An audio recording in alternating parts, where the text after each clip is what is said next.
Given the opaque characteristics of North Korea and China, it's unlikely much will be revealed about the much-anticipated talks between Kim Jong-un and Xi Jinping.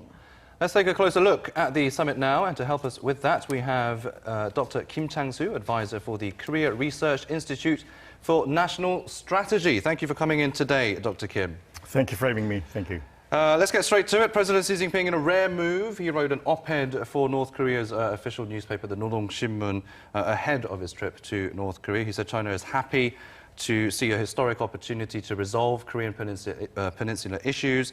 He also stressed that Beijing is willing to draft together with Pyongyang a long-term plan in establishing peace, lasting peace in the region.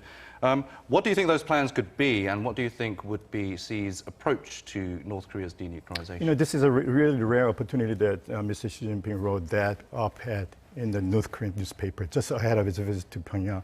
I think this carries significant strategic significance because now he's heading for the next week's G20 meeting in Osaka, and he's actually conflicting with Mr. Trump in almost every front, like Huawei or the tech, and also, you know, like Hong Kong riots and something like. So this is a really, you know, very strong, even stronger rivalry between the two giants. So I think this is trying to take the initiative, that I'm not that easy. I'm going to fight to the end.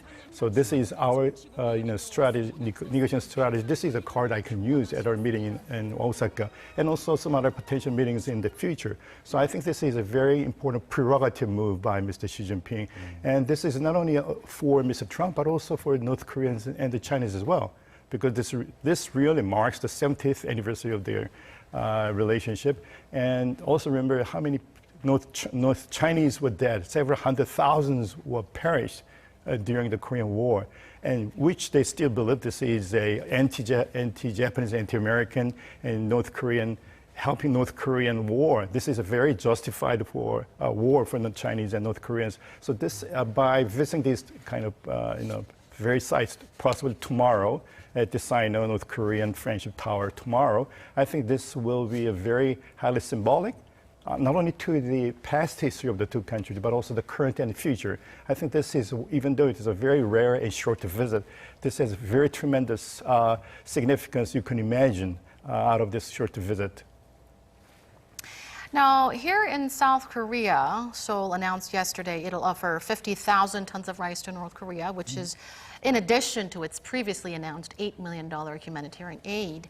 Do you think President Xi will follow suit and provide economic support to North Korea? I think he will not follow the suit. Actually, we are going to follow his suit because during the 4 meetings in the past, they offered a lot of rice and fertilizer to North Koreans already. So I think this will be the problem with how much and when they're going to provide this kind of assistance to North Koreans again. I think definitely they're going to provide some assistance to North Korea because when they need this kind of fertilizer and grain, when they are needed most, it is really worth supplying all these necessities to North Koreans. I think that will be some announcement that Chinese leaders will be willing to provide this amount of fertilizers and rice to North Koreans, plus some other extra gifts, I guess. Okay, Dr. Kim, I'm afraid that's where we'll have to leave things for now. Sorry for the constrained time. Don't go too far, though. You will be back with us for News in Depth after our newscast. Thanks, my pleasure. My pleasure. The newscast. Okay.